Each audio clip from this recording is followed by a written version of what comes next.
नमस्कार मंडळी, सोनालीज किचनमध्ये तुमचं मनापासून स्वागत आहे। आजची रेसिपी बघणार आहोत भोपळ्याचे थालीपीठ।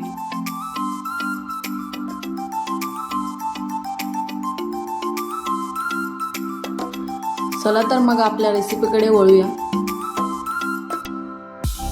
भोपळा अशा पद्धतीने घ्यायचा आहे। गव्हाचे पीठ, मीठ, लाल तिखट, पाणी, हळद, हिंग आणि धणेपूड, जिरे आणि आलं आणि हिरव्या मिरच्या हे सर्व बारीक करून घ्यायचं आहे आपल्याला।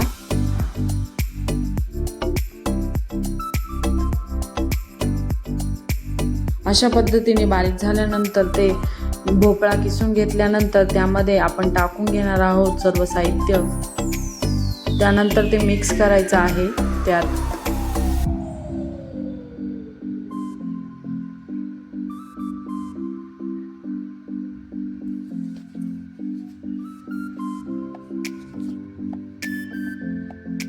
व्यवस्थित मिक्स झाल्यानंतर त्यात गव्हाचे पीठ टाकून घ्यायचे आहे आणि ते एकजीव मळून घ्यायचे आहे। शक्यतो या रेसिपीसाठी पाण्याची जास्त गरज पडत नाही।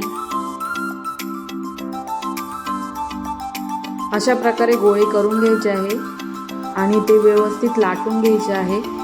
थालीपीठ अशा पद्धतीने लाटून घ्यायचे आहे, एकदम पातळ। इथे तवा गरम झालेला आहे, आपण थालीपीठ भाजून घेऊया।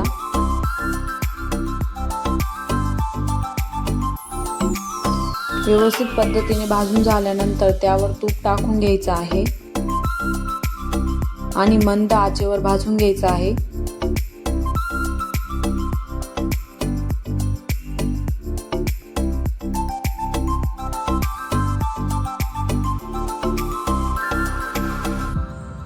दोन्ही बाजूनी व्यवस्थित तूप लावून भाजून घ्यायचं आहे थालीपीठ।